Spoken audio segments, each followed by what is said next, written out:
There's a lot of talk about warriorhood, warriorism with men, and there's a huge difference that happens between a young man and what a young man perceives as what a warrior is and what strength is, and what a more mature or older man thinks. And I'm sorry, young guys, but what the older man knows is the truth because he's got the years. So if you can be mature enough to listen to some advice from an older guy, let me tell you what I found out in my journey. First of all, yes, be physically strong so that others cannot impose their will on you. This is important. Also, so that you can protect yourself and your family and the lives of innocent people. That's a basis of martial arts. But let me tell you what real warriors can do. Watch your face age in the mirror without freaking out. Age gracefully, which means acceptance, not losing your shit, not trying to chase your youth through new sports cars, new relationships, whatever else guys do. Not just guys, but guys tend to do this to seek or immortality. There's a book by Milan Kundera called Immortality, and it talks about all the ways that men tend to seek immortality in their lives, which is obviously fleeting and impossible. So aging gracefully.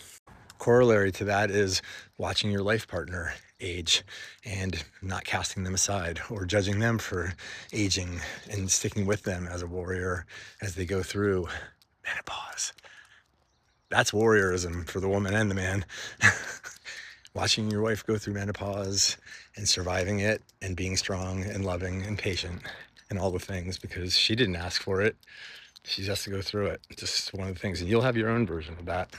A warrior survives all of that intact. And a warrior also lets go of the resentment of past experiences. So, yeah, you're going to have battles and challenges as a couple, but a true warrior, whether it's male or a woman, is going to let that go so that you can have the good parts and not hold on to the bad parts. Because guess what? You picked each other and you've chosen this partner to work this crap out together. And so for you to get through that and then look back at that person and be like, ick, I'm so icked out by you that I had to go through that with you. And you chose them, buddy. So instead of like holding on to it, holding on to resentment and the toxicity, you process it together. Be like two veterans war buddies who look back and say, well, that was the shit. I'm glad we're not back in that muck, but at least we're here together and yeah, we're like bonded over it. Your ability to love, I should have mentioned this first. Your capacity to be open and loving and not worry that it impugns your masculinity or makes you less of a man because you're just vulnerable and loving, obviously with people that are safe to be like that with, and hopefully you have that. But if you're vulnerable and loving and you have a bigger heart, the bigger your heart is, the bigger of a warrior you are. The ultimate battlefield is love.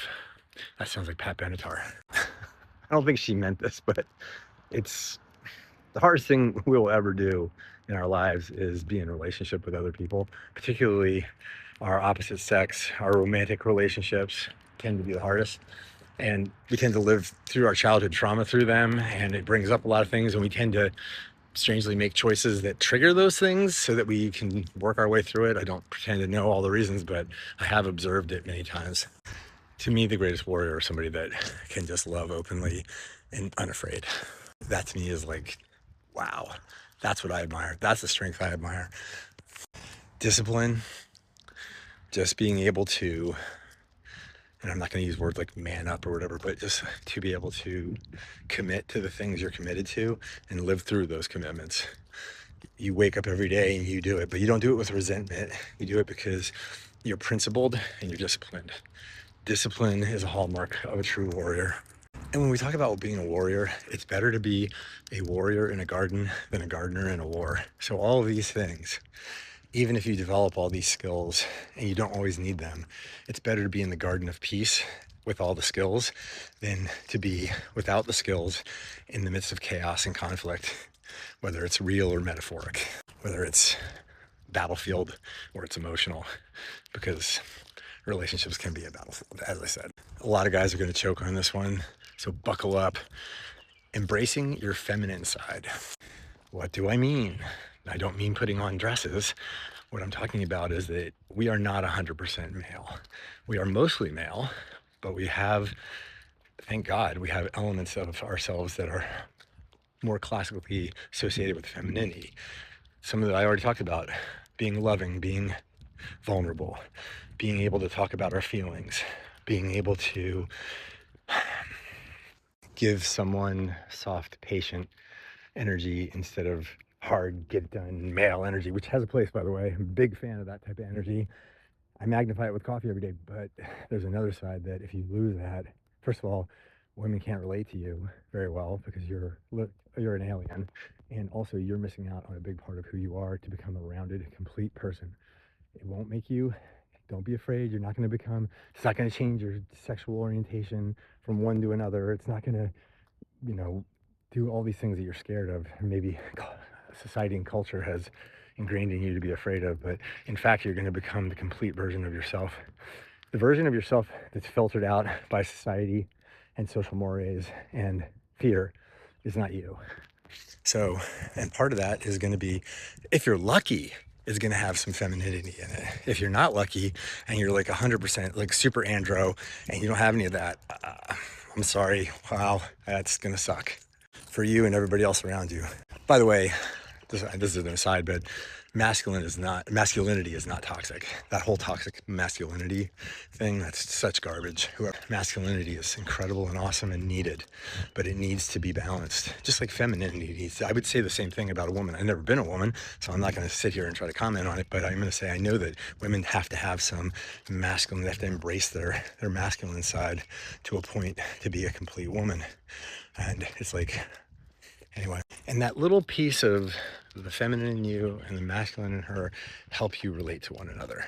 They help you understand that one another, we understand the other.